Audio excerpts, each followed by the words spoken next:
is a news show. Sup, nation? Welcome to the Monday show. My name, of course, Philip DeFranco, and this show is really just me talking about news and tab stuff and things that matter to me today. And just a quickie update before we jump into everything. This past Saturday, I did the first official, unofficial Saturday show. I announced who got pelted in the face from last week's shows. I talked about your comments. I replied to them, blah, blah, blah, blah, things and stuff. If you haven't checked it out yet after this video, check it out. But let's jump into today's first story. Hey guys, the first thing I want to talk about today, you might have seen headlines, Will Smith bitch slaps reporter. Will Smith homophobic. Well, this all came from the Men in Black 3 premiere in Moscow. Will Smith's going down the red carpet, he's taking pictures, talking to reporters, and then this happens. Oh my God, hey, come on man, what the hell is your problem, buddy? Like a boss. That's what happens when you mess with Big Willie. I do have to say this whole story has been sensationalized since it happened a few days ago. One, that is barely a slap. It was a love tap at most and everyone being like, oh, Will Smith's homophobic. No! It starts off like he's European, oh, I kiss your cheek, I kiss your cheek. And then he just goes for the lips. Which you could argue, oh, well, the people that live in this country do this. Well, no, it actually turns out that this reporter's shtick is to surprise French kiss celebrities and then just film how they react. Will Smith was just defending himself from second-degree mouth rape. And I gotta say, how can you be surprised? That's classic Big Willie style. This is not the Wild Wild West. You are not the Men in Black. A lot of people don't know this. Will Smith, West Philadelphia, born and raised. Then, one little gunfight, his mom got scared, and that's how he became the Fresh Prince of Bel-Air. Duh. And here comes this reporter wanting his 7 pounds, and it's not homophobic to resist and then slap someone that was trying to force themselves on you. And you could argue the slap was too much, but it's instinctual. I probably would have done the same thing, and I love the gays. And if you do think Will Smith is in the wrong, the comments down below are a thing, so let me know why you think differently. Because while I do believe celebrities in some sense are public property, that kind of goes with the job. Once you start forcing yourself and touching those people,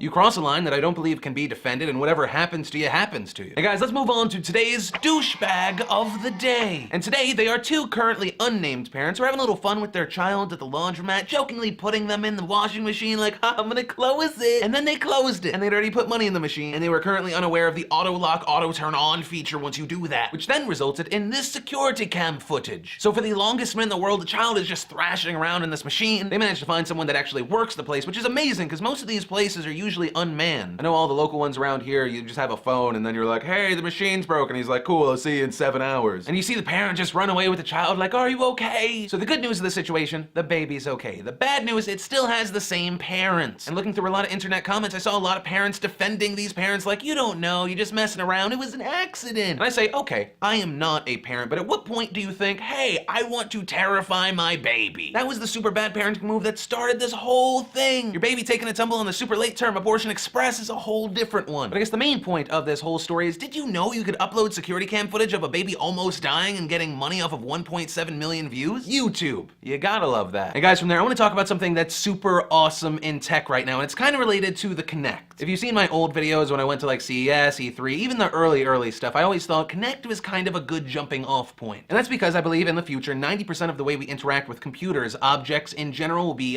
gestures and voice. The Kinect is kind of okay with voice right now, but the gestures are just really clunky. Regardless of how much I want to wield a lightsaber with a Kinect and just wreck stuff in a video game, I know that it will not be good. But then comes out this thing called Leap, which is 200 times more accurate than anything else on the market. I just saw this video today. The tech is available for pre-order, but it looks amazing. And if you're a Windows 7 user, you think you're gonna go to Windows 8, you're a Mac user, do not worry, it will work for you. The creators of Leap saying that it is the size of a flash drive, it goes in front of your computer, it can distinguish your individual fingers and track your movements down to 1/100th of a millimeter. And if you think about it, it's kind of amazing that the way we interact with computers could be completely changed by something that has a $70 price tag. I mean, if you saw my CES coverage, you know how much I loved that Lenovo that was a laptop, you could touch the screen, it flipped into a tablet. That was amazing, but I really don't like the current set of PCs out there where you can touch the screen. You get smudges on your desktop screen, you keep the screen a little closer than maybe you should. This fixes all that. Because while I don't believe the future is me typing on an invisible air keyboard, I do believe it's open Firefox, Google, okay, search blah blah blah blah blah, and then I'm like swiping at the screen. The only thing I don't agree with right now is saying that it will revolutionize the way we play video games. Some games. But until you figure out how I can walk around and shoot stuff with my imaginary air pistols without being a rail shooter, 17 of you understand what I'm saying right now, I don't see that as the future. But as far as everything else, yes! And from there, let's talk about Facebook and Mark Zuckerberg, because a lot has happened since the last time we talked about them on Thursday. One, Facebook went public on Friday, and other than the NASDAQ kind of of dropping the ball here and like having to delay the IPO, it went pretty well. It opened at $38 and it closed at $38.23. The main thing that happened here is a lot of people who already had a lot of money made even more money. Just to kind of give you a scale of the money we're talking about, Bono is part of an equity group, and that equity group made $1.5 billion Friday, reportedly. Then over the weekend, I imagine Zuckerberg was like, I already made one big thing in my life public, let me make another, and he announced that he got married. Reportedly, Zuckerberg invited about 100 of their closest friends under the ruse that it was a surprise graduation party for Chan being his girlfriend for the past 9 years, but it turned out it was a surprise for them because it was a wedding. They had the ceremony in the backyard, and he designed her ring, which involves a ruby, and boy oh boy did everyone have an opinion. Only the internet could make me feel bad for Mark Zuckerberg. Because yeah, there were people that were happy for them, but oh my god, the random criticism. Here are some of my favorites. Of course Mark Zuckerberg married an Asian. Yep, that makes perfect sense. Okay, that's not too racist, it's more a conversation about how San Francisco men date Asian girls. It's pretty true in the tech field. Then, I thought it was Eduardo who was dating the Asian chick. That one's just stupid. Mark Zuckerberg, owner of Facebook, billionaire. He just married an Asian. Bro, you could buy like the hottest girl in the world. WTF, hashtag America. Side note, Matt and other guys that do this, if you are a guy and you're in a picture with two girls and you use that picture as your avatar, unless you're like a photographer, 98% of the time that means you suck as a person. Super duper side note, that picture should always be just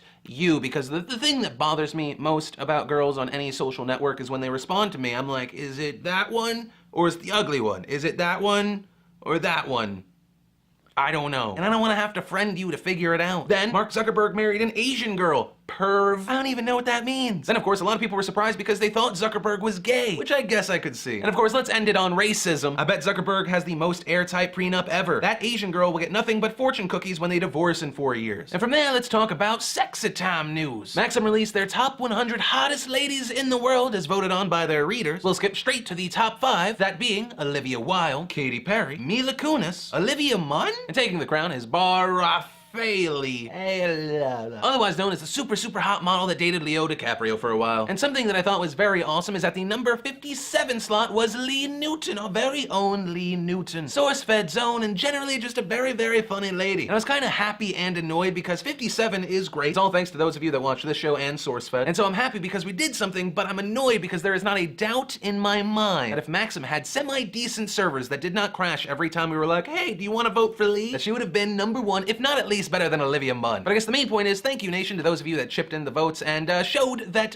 being smart and funny is sexy too. And guys, the last thing I want to talk about today was one of the most requested things to talk about, and that was the Trayvon Martin George Zimmerman updates. And so how I'm going to feed this specific news to you is tell you what the news said, and then give you the meat of the truth. So the first thing, ABC News tweeted, Trayvon Martin had drugs in his system, autopsy found. Then of course you have interview with former co-worker of Zimmerman says he's a racist bully. And then finally you have the full Zimmerman medical report after the night of the incident. Zimmerman suffered 2 black eyes, a fractured nose, 2 lacerations on his head, and a minor back injury. And so everyone started talking again, and in my opinion, it's a lot of big news that amounts to nothing. So 1, Trayvon Martin has drugs in his system. To that, I kind of have to hate on ABC, but at the same time, I understand that that title is way more interesting than Trayvon Martin smoked marijuana weeks before he was killed. Because the drug they found was THC, which is of course in marijuana, and as Time magazine reported, the levels of THC in Martin's blood are so low as to almost certainly not be connected to recent intoxication. So while ABC, that made a great headline, the bulk of the story actually goes against Zimmerman's claims that the kid was on drugs or something. And then on the other side, you have people saying, oh, well, the interview proves he's a racist bully. And I will say, the interview is not flattering to Zimmerman. If you want to listen to the whole thing, link down below. According to the witness, Zimmerman targeted him because he was Middle Eastern. He repeatedly called him a fucking moron and mocked him using the voice of Ahmed the terrorist. Zimmerman's stories about the man would involve bombing, I'll kill your family, and other jokes about Middle Eastern stuff. And so there are 2 ways to look at this information. 1, he's not racist to black people, just Middle Eastern people. Those are 2 completely different groups. But on the other hand, it could be argued that this behavior is a pattern. That hate is hate, and he would just aim it at anything that's different. And this could go a long way in pushing the hate crime charges, but there's gonna have to be like an email correspondence or recorded audio. Otherwise, it's kind of just hearsay. And then, of course, that final bit of news, Zimmerman had 2 black eyes, like a broken nose, cuts. So yes, it's possible that Trayvon Martin hurt George Zimmerman, but what does that change? Like we've said all those videos ago, George Zimmerman went out there with a gun. An unarmed kid was being followed by a guy with a gun. If a confrontation did happen, it's George Zimmerman's fault. He's the one that pushed the situation to that boiling point. Whatever happened afterwards, happened afterwards. All that being said, I think it's going to be very hard for the state of Florida to prove that this is second-degree murder. Manslaughter, you got him, it's done, but second-degree murder, they're really going to have to find a way to prove that this guy is a huge racist. And guys, remember, these videos are more than a news show. It's the start of a conversation. So that brings us to the question of the day today. Do these new reports, any of this new evidence, does it change how you feel about this situation? Should he be punished? What should that punishment be? Should he go free? Let me know what you think in the comments down below. But guys, that is the show, and it does bring us to the part of the show where I throw something at your face, and today it is $50 worth of stuff from forhumanpeoples.com or my last copy of Diablo 3. Of course, to possibly get pelted in the face with either thing, you just gotta leave a comment on this video. And of course, a big thanks to those of you that clickety-clack the like button, favorite when you really like it, share these videos on Twitter or Facebook. But whether you did or not doesn't change the fact that my name is Philip DeFranco. You've just been filled in. I love your faces, and I'll see you tomorrow.